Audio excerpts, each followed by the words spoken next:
السلام علیکم۔ امریکہ اور چائنا کے درمیان بڑھتے ہوئے تنازع میں اب دن بدن شدت آتی جا رہی ہے اور ہانگ کانگ کے معاملے پر اب برطانیہ کے ساتھ بھی چائنا کے تعلقات میں شدید تلخی آ گئی ہے۔ ایک طرف تو ورلڈ سپر پاور امریکہ ہے اور دوسری طرف بڑی معاشی اور ابھرتی ہوئی ملٹری پاور چائنا ہے، جو اس وقت تجارتی، سفارتی اور دیگر محاذوں پہ آمنے سامنے ہے۔ گزشتہ سال بی بی سی پر ایک آسٹریلوی یونیورسٹی کی رپورٹ کا حوالہ دیتے ہوئے لکھا گیا تھا کہ بحر الہند اور بحر الکاہل میں امریکی دفاعی حکمت عملی ایک انوکھے بحران کا شکار ہے، اور یہ کہ امریکہ کے لیے چائنا کے مقابلے میں اپنے دوست ممالک کا دفاع کرنا مشکل ہوگا۔ رپورٹ کے مطابق بحر ہند اور بحر الکاہل میں امریکہ کی فوجی برتری ختم ہو چکی ہے اور طاقت کا توازن برقرار رکھنے کے لیے امریکہ کی صلاحیت تیزی سے غیر یقینی ہو رہی ہے۔ یہی وجہ ہے کہ امریکہ نے حال ہی میں امریکہ نے ساؤتھ چائنا سی میں اپنی بحری طاقت بڑھائی ہے اور چائنا کو باور کرانے کی کوشش کرتا نظر آتا ہے کہ امریکہ اب بھی سپر پاور ہے۔ رپورٹ میں یہ بھی بتایا گیا تھا کہ چائنا نے ایسے غیر معمولی میزائل تیار کیے ہیں جس سے وہ نہ صرف امریکہ بلکہ اس کے اتحادی ممالک کے فوجی اڈوں کے لیے خطرہ بن چکا ہے۔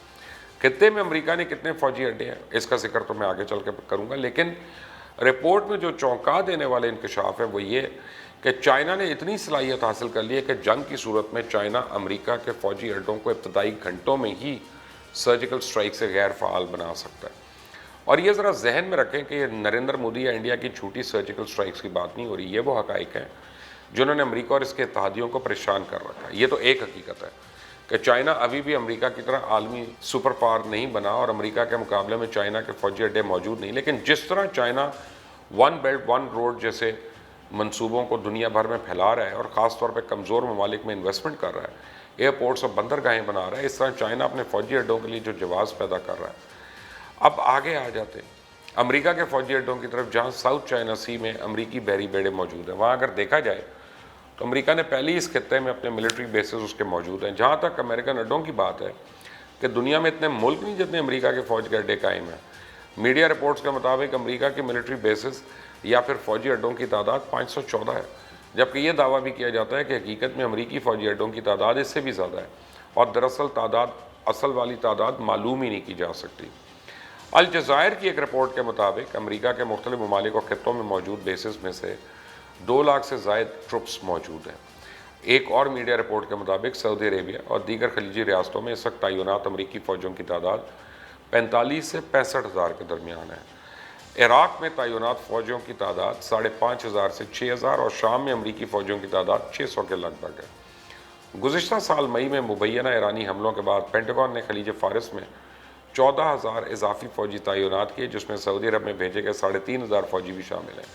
اور اس خطے میں جو امریکی فوجی اثاثے موجود ہیں ان میں پیشگی وارننگ دینے والے جہاز، سمندری نگرانی کرنے والے جہاز، Patriot air defence missile system, B-52 bombers, carrier strike group اور ریپر ڈرون وغیرہ شامل ہیں۔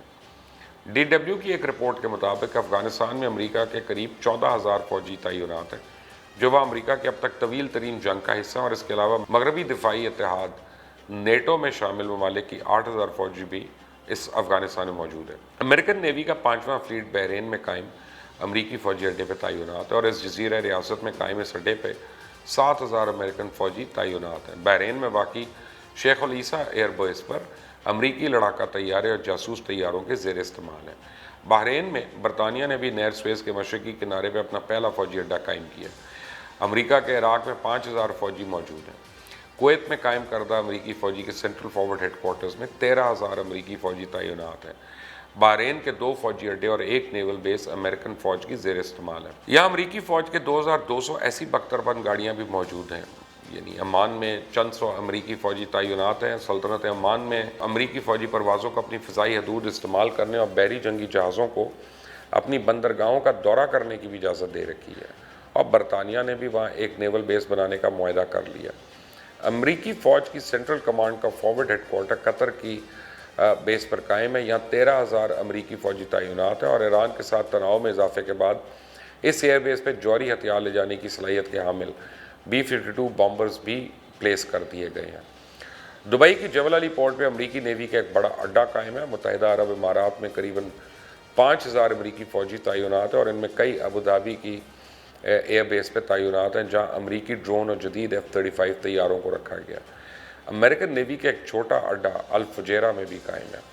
اس کے علاوہ جاپان میں امریکہ کی گئی بیسز موجود ہیں اور اب چائنا کو اگر دیکھا جائے، جیسا میں نے پہلے کہا تھا نا کہ امریکہ کے مقابلے میں چائنا کی فوجی اڈے نہ ہونے کے برابر ہیں، لیکن جیسا رپورٹ میں بتایا گیا کہ چائنا نے اتنی صلاحیت پیدا کر لی ہے کہ وہ امریکن اڈوں کو نشانہ بنا سکتا ہے. اور جیسا کہ میں نے آپ کو اپنی گزشتہ ویڈیو میں بتایا تھا کہ چائنا اپنی بحری قوت میں بھی تیزی سے اضافہ کر رہا ہے اور جدید ایئر کرافٹ کیریئرز تیزی سے بنا رہا ہے.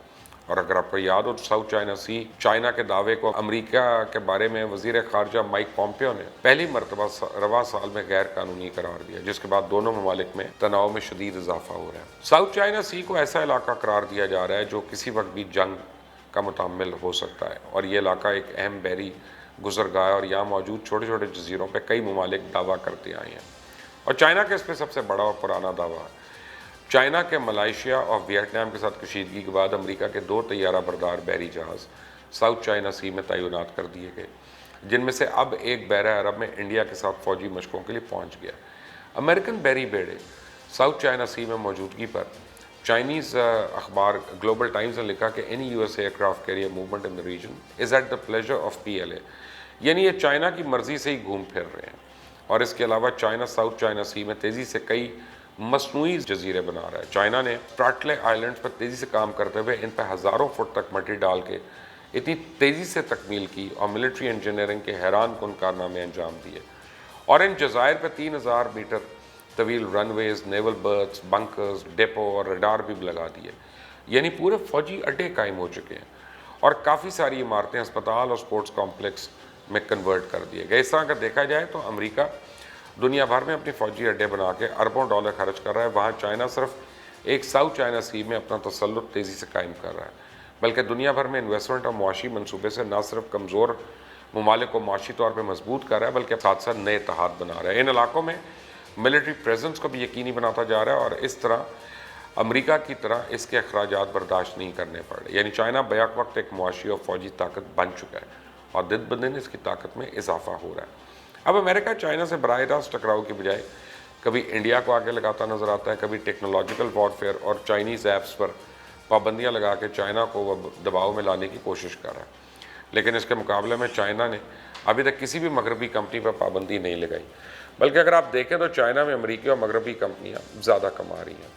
امریکہ برطانیہ میں بھی اپنے دباؤ میں لا کر چائنا کے خلاف محاذ بنانے میں کامیاب تو ہو گیا. برطانیہ نے چائنا کی ہواوے کمپنی کو اپنے 5G منصوبہ سے نکالنے کے فیصلے کے بعد برطانیہ نے چائنا کی طرف سے ہانگ کانگ میں ایک نئے سیکیورٹی قانون نافذ کرنے کے خلاف ہانگ کانگ کے ساتھ اپنی حوالگی کے معاملے کو فوری طور پہ اور غیر معینہ مدت کے لیے ملتوی کر دیا. یعنی چائنا نے اس فیصلے پر سخت ناراضگی کا اظہار کرتے ہوئے خبردار کیا کہ برطانیہ غلط راستے پہ جا رہا ہے. اس طرح برطانیہ ہانگ کانگ کے ساتھ حوالگی معاہدے کو معطل کرنے والا چوتھا ملک بن گیا. اس سے پہلے کینیڈا، آسٹریلیا اور امریکہ نے ہانگ کانگ کے ساتھ اپنے معاہدے معطل کر لیے تھے.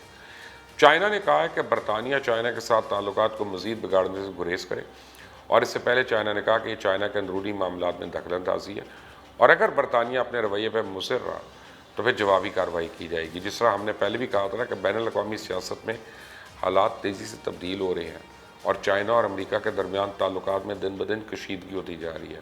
اور ساؤتھ چائنا سی کے ساتھ ساتھ ہانگ کانگ کے معاملے میں امریکہ اور اس کے اتحادیوں کی بڑھتی ہوئی مداخلت کسی بڑے مارکے کا پیش خیمہ ثابت ہو سکتی. دیکھتے ہیں آنے والے حالات کیا رخ اختیار کرتے ہیں. کیا امریکہ چائنا کو اپنے ان ٹیکٹکس سے جھکانے میں کامیاب ہوتا ہے یا پھر حالات ایک طویل کولڈ وار کی طرف رواں دوا رہتے ہیں.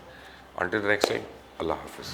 یمن میں دنیا کا سب سے سنگین اس وقت بحران جو ہے وہ ہمیں نظر آ رہا ہے اور وہاں پہ بچوں کا مستقبل داؤ پہ لگا ہوا ہے. یمن کی 80% آبادی جو ہے وہ تقریباً 2,40,00,000 وہ اس بحران کا ڈائریکٹلی شکار ہے اور 1,20,00,000 تو اس میں بچے شامل ہیں. یہ ملک ان کے لیے جہنم بن چکا ہے. نہ وہاں پہ خوراک ہے، نہ پانی ہے، نہ کوئی دوائی ہے اور وہ ماسک پہننے کے لیے نہیں ہے، گلوز پہننے کے لیے نہیں ہے. بیماری سے بچتے ہیں تو بھوک سے مرتے ہیں، بھوک سے مرتے ہیں بیماری سے بچتے ہیں، دونوں سے مرتے ہیں تو کسی بم کے اس سے مر جاتے ہیں. اب بہرحال ایک فنڈ قائم ہوا ہے، ڈونیٹ ٹو ہیلپ یمن، اور میں یہ چاہوں گا کہ آپ جتنے میرے جاننے والے ہیں کہ اس فنڈ میں ضرور ڈونیٹ کریں. تو یہ یونائٹڈ نیشنز کا فنڈ ہے. میں چاہوں گا کہ اس میں سارے کھل کر عطیات دیں، صدقات دیں، خیرات دیں، زکوٰۃ دیں، کیونکہ وہاں کے بچے اور وہاں کے لوگ جو ہے اب اس بات کے مستحق ہیں کہ ہم ان کا سوچتے بھی ہیں کہ نہیں.